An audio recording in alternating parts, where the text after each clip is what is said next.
UP से लेकर उत्तराखंड तक चल रहे बुलडोजर ने अतिक्रमण करने वालों पर हड़कंप मचाया हुआ है और वहीं कानपुर में व्यापारियों ने नगर निगम पर गंभीर आरोप लगा दिए। साधारण को सूचित किया जाता है कि सरकारी भूमि पर अगर आपके द्वारा अतिक्रमण किया हुआ है तो आप उसे तुरंत हटा लें। हरिद्वार में अतिक्रमण पर बुलडोजर चला दिया गया। प्रशासन ने ज्वालापुर क्षेत्र में सराय रोड पर अभियान चलाया। दर्जनों दुकानों के अतिक्रमण को प्रशासन की जेसीबी ने ध्वस्त कर दिया। अधिकारी महोदय के निर्देश पर पूरे शहर में अतिक्रमण हटाओ अभियान चल रहा है। उसी के तहत आज हम लोग यहाँ पुल जटवाड़ा से लेकर के सराय रोड में आगे की तरफ बढ़ रहे हैं और आप देख रहे हैं कि कुछ पक्का जो स्ट्रक्चर है जो रास्ते में आवागमन के लिए अवरुद्ध हो रहा है, अवरुद्ध कर रहा था रास्ता, उसे हटाया जा रहा है और आगे की तरफ हम बढ़ेंगे, जो भी अतिक्रमण है उसे हटाया जाए।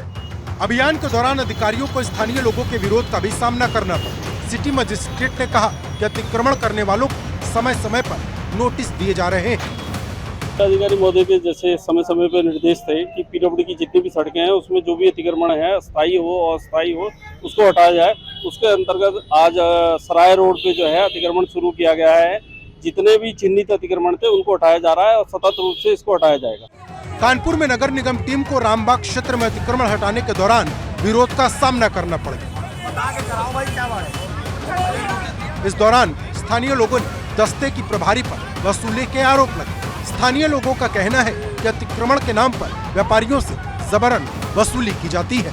Bureau report, ABP Ganga. Don Mukhtar Ansari पर आने वाले 5 दिन भारी पड़ने वाले हैं और इस बीच विधायक अब्बास की क्राइम हिस्ट्री अब उसके हर कदम का पता बताएगी। 10 दिन तक मुख्तार अंसारी से कस्टडी में करीब 800 सवाल पूछे गए थे और अब उससे 5 दिन और सवाल पूछे जाएंगे।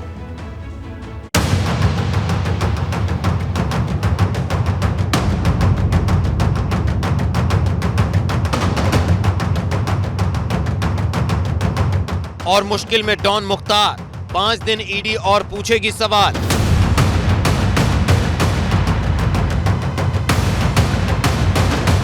अब्बास अंसारी का भी बुरा हाल, क्राइम की हिस्ट्री से खुलेगा राज।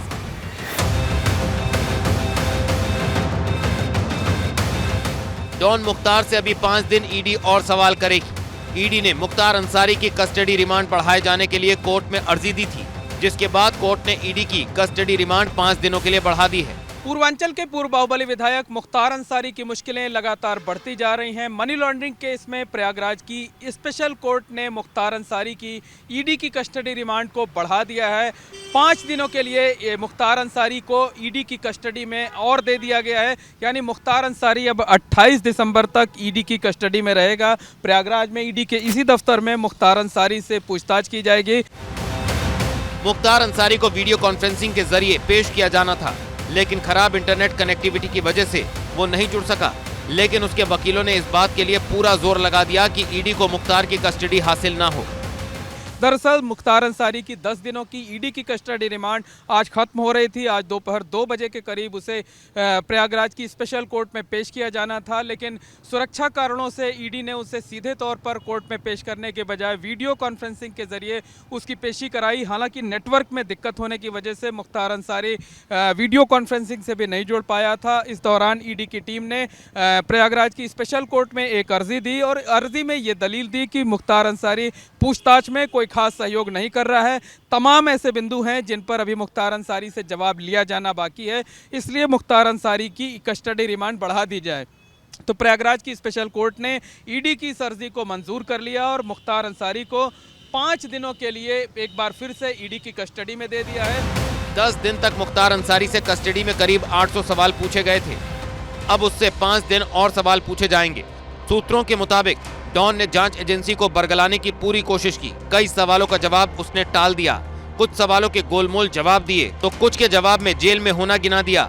ईडी ने पहले दिन पत्नी अफशा को लेकर सवाल पूछा, दूसरे दिन गाजीपुर में सरकारी जमीन पर कब्जे पर पूछा, एफसीआई से मिले 15 करोड़ के किराए का हिसाब मांगा, परिवार व ससुराल की कंपनियों के गठन पर सवाल हुए, परिवार की कंपनियों की वित्तीय लेन देन पर सवाल पूछे, बेटे साले से पूछताछ के दौरान मिले क्लू को वेरीफाई किया, 2005 में जेल जाने से पहले कितनी विदेश यात्राएं की।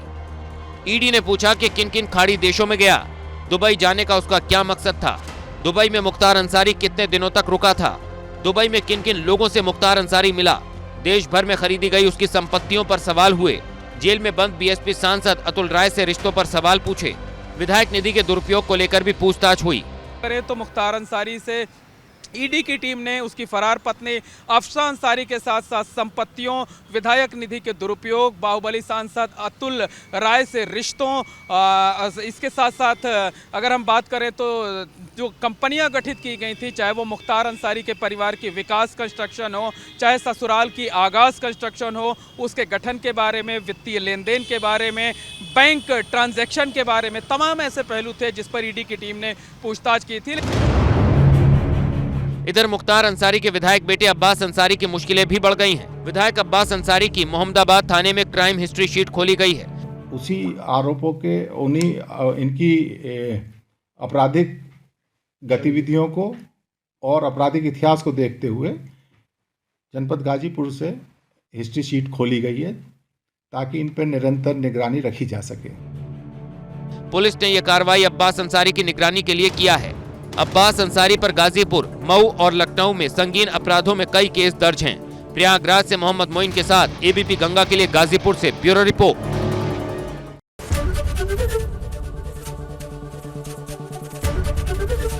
एबीपी गंगा, खबर आपकी, जुबान आपकी।